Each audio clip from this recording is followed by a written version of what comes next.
still to this day, I'll be driving my 300M and I'll be sitting at a stoplight and I'll be waiting for cars to go by, and I'll see somebody in a 300M drive in front of me, and I'll catch myself saying, boy, that's a really nice car. I really wish I had one. Because growing up, that's what I used to do. I'd see one of those go by and I'd say, man, that's a really nice car. I wish I had one. And, we've all been there.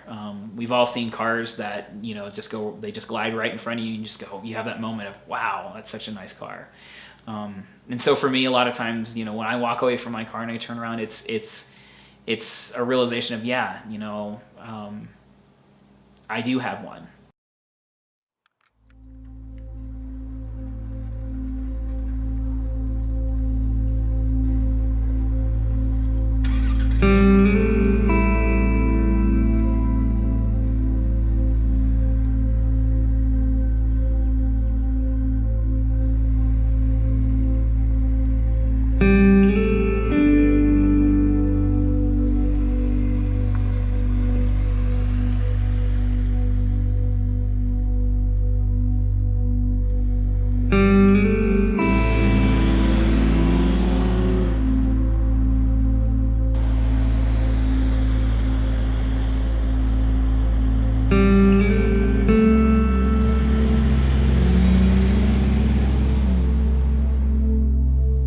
My name is Chris Carpenter. I'm driving a 2000 Chrysler 300M.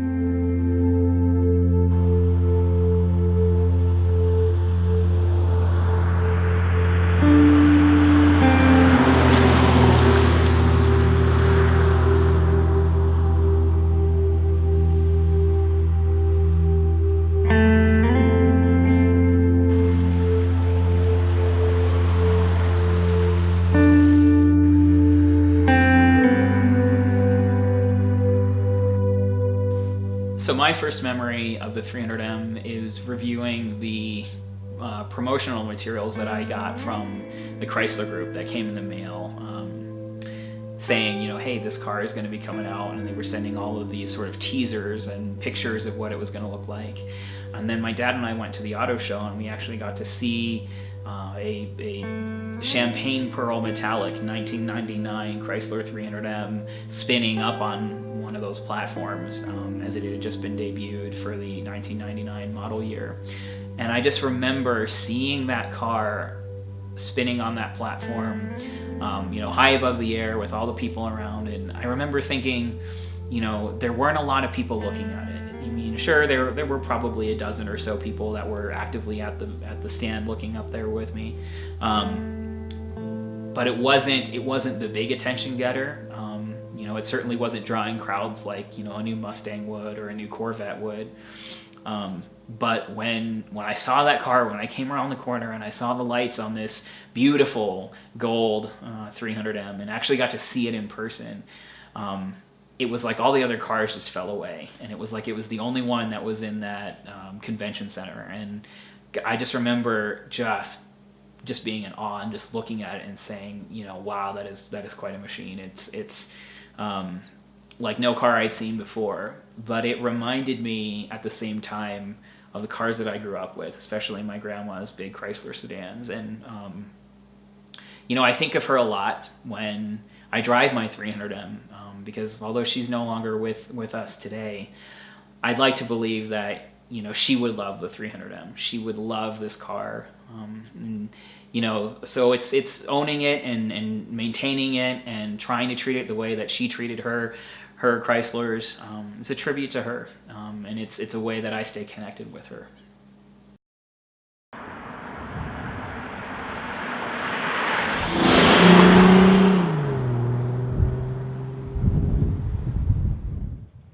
And so as I, got to know the car a little bit more, got to learn more about it, and as I drove it, a lot of the feedback that I got from, my friends and from people that I would run into is, oh, well, it's an old man car.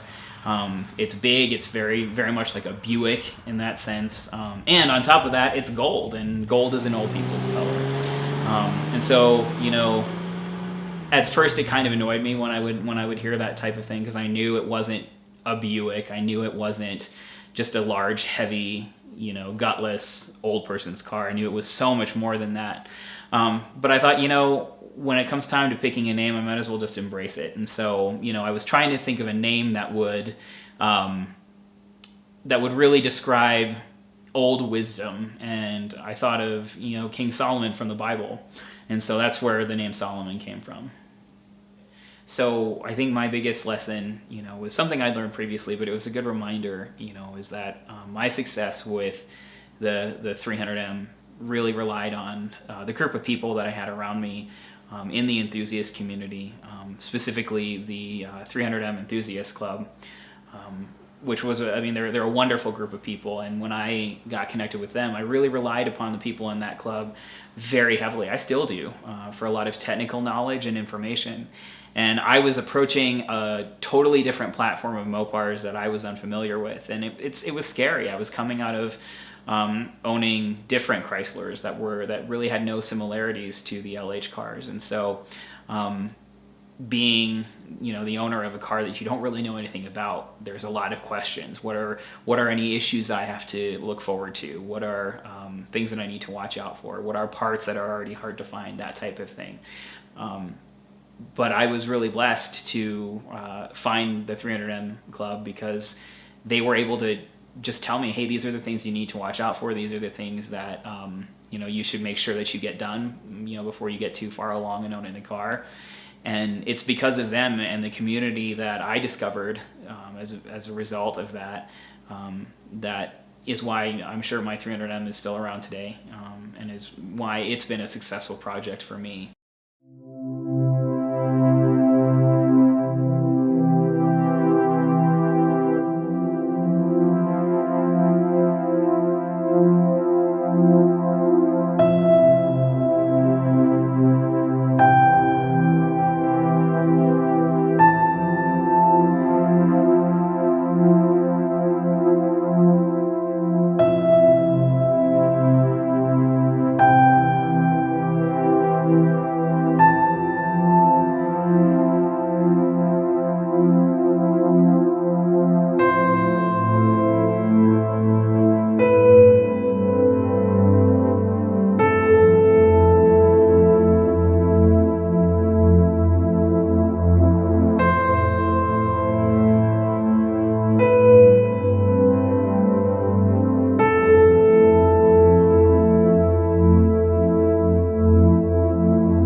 Hard for me not to smile, when I get behind the wheel of the 300M, because when I'm driving that car, it's almost like the world falls away. It becomes really an extension of me, and it doesn't matter where I am, if I'm in the middle of really horrible traffic, or if I'm in the switchbacks of the foothills of the Rocky Mountains. The car is it's so fun to drive. It's so engaging. But it's also, at the same time, it's really comfortable. It's a safe haven. It's a place that I can relax. I can't imagine ever getting rid of the car. I think the only way I could ever get rid of it was if something catastrophic happened to it. If it were involved in an accident, if it were, if it were damaged beyond repair and it wasn't something that was salvageable, I would probably get rid of it so I wouldn't have the reminder sitting in front of my face all the time. But barring something like that, I don't honestly imagine getting rid of it. I spent so many years looking at pictures of that car and really admiring it. It's one of the most important things in my life, I should say, and it has afforded me so much joy in my life, and I can't imagine turning my back on it. I can't imagine saying, okay, I'm over it, I want to get rid of it. You know, that's not to say, I mean, I will own several cars in my life past the 300M, but will I ever get rid of it? I have no plans to.